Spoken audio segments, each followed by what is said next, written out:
आज्ञा चक्र के ऊपर मस्तिष्क है, जिसमें चोटी के पास एक नाड़ी होती है जिसे सिक्स सेंस अथवा छठी इंद्री कहा जाता है।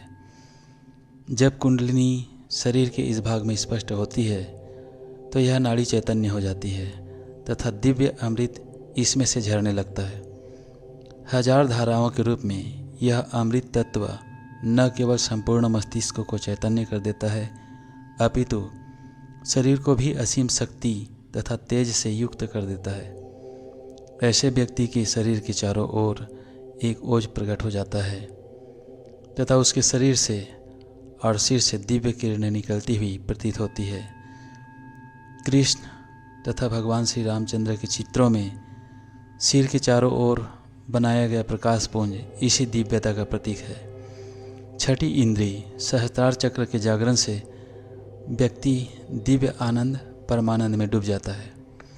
अपने विचार, कर्म तथा वचन द्वारा वह देव स्वरूप हो जाता है और अनंत शक्तियों को प्राप्त कर लेता है। वह चाहे तो कुछ भी रच दे, चाहे तो किसी का भी अस्तित्व समाप्त कर दे, किसी को भी पूर्णायु का वरदान दे या स्वयं भी हजारों वर्ष की आयु प्राप्त कर ले। उसका शरीर सदा युवा तथा कांतियुक्त बना रह सकता है और कोई भी रोग उसके शरीर को ग्रसित नहीं कर सकता। प्रकृति उसकी इच्छा को पूर्ण करने के लिए लालायित रहती है और यदि वह चाहे तो सभी प्राकृतिक शक्तियों को नियंत्रित कर सकता है। छठी इंद्री के जागरण द्वारा सभी दोषों तथा अपूर्णताओं का जीवन से सदा के लिए भंजन हो जाता है।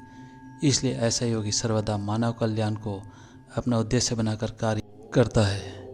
ऐसा व्यक्ति सशरीर प्रकाश की गति से ब्रह्मांड के किसी भी स्थान पर जा सकता है। इस प्रकार वह ब्रह्मांड के हर भाग का ज्ञान प्राप्त कर सकता है।